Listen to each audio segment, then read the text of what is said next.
नमस्कार मित्रों, पिछले वीडियो में हमने डिस्कस किया था स्वतंत्रता का अधिकार और शोषण के विरुद्ध अधिकार। उस वीडियो का लिंक डिस्क्रिप्शन में प्रोवाइड करवा दिया गया है। अगर आपने वो वीडियो नहीं देखा है तो उस वीडियो को देखिए, उसके बाद ये वीडियो अगर आप देखेंगे तो और अच्छे से समझ पाएंगे कि मैं कहाँ पर क्या पढ़ा रहा हूँ। तो चलिए आज हम लोग डिस्कस करते हैं धार्मिक स्वतंत्रता का अधिकार। अनुच्छेद 25 से लेकर के 28 तक धार्मिक स्वतंत्रता के अधिकार का वर्णन है। तो हम लोग पहले देखते हैं अनुच्छेद 25। अनुच्छेद 25 में कहा गया है, इसमें व्यक्तिगत धार्मिक स्वतंत्रता की बात की गई है।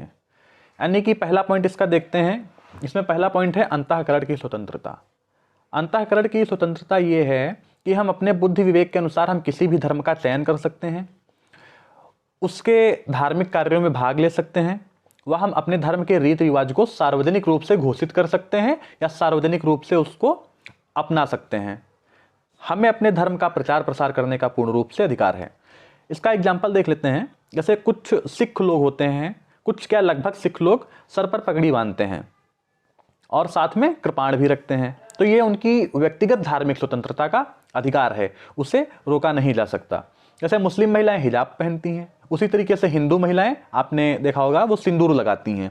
तो ये सबके अपने व्यक्तिगत धार्मिक स्वतंत्रता है। इसी तरीके से अनुच्छेद 26 में सामूहिक धार्मिक स्वतंत्रता की बात की गई है। इसमें कहा गया है कि हम अपने धार्मिक कार्यों का प्रबंधन सामूहिक रूप से कर सकते हैं। जैसे इसमें दुर्गा पूजा और गणेश मूर्ति का विसर्जन महाराष्ट्र में जो होता है।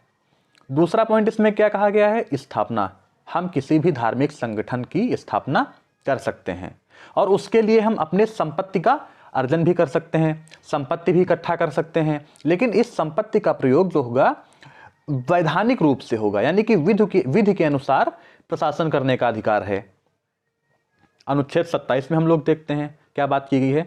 अनुच्छेद 27 में यह कहा गया है कि धार्मिक कार्य का जो धन रहेगा, यानी कि धार्मिक प्रचार प्रसार के लिए या अन्य किसी कार्य के लिए, मंदिर बनाने के लिए, मस्जिद निर्माण के लिए जो धन होगा वो टैक्स फ्री होगा। लेकिन कहीं कहीं पर आपने नोटिस किया होगा कि एक एंट्री फीस लगती है, वो उस पर टैक्स लगेगा, वो टैक्स फ्री नहीं रहेगी। उसका एक एग्जांपल देख लीजिए। जैसे इंदौर के महाकालेश्वर मंदिर में कुछ वीआईपी पास लगता है कि आपने वो वीआईपी पास अगर ले लिया तो आपको जल्दी उसमें दर्शन करवा दिया जाएगा। तो इस तरीके जो एंट्री फी वगैरह होती है उन पर वीआईपी पास पर टैक्स लगता है। चलिए अनुच्छेद 28 में देखते हैं क्या बात की गई है। अनुच्छेद 28 जो है हमारा धार्मिक शिक्षा से संबंधित है।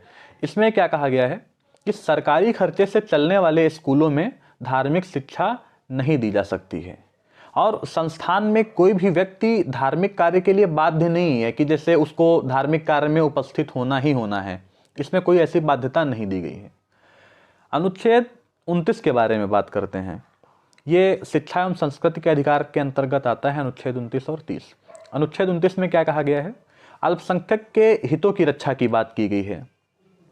यानी कि संस्कृति, कल्चर या लिपि, भाषा, धर्म या जाति के आधार पर किसी भी संस्थान से उसको वंचित नहीं किया जा सकता है। अनुच्छेद 30 में क्या कहा गया है कि अल्पसंख्यक अपना शिक्षण संस्थान खोल सकते हैं और सरकार उन्हें भी अपना खर्चा उपलब्ध कराएगी।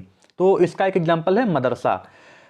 तो आज हम लोग यहीं तक पढ़ते हैं, कल डिस्कस करेंगे संपत्ति का अधिकार और संवैधानिक उपचारों के अधिकार के बारे में। धन्यवाद।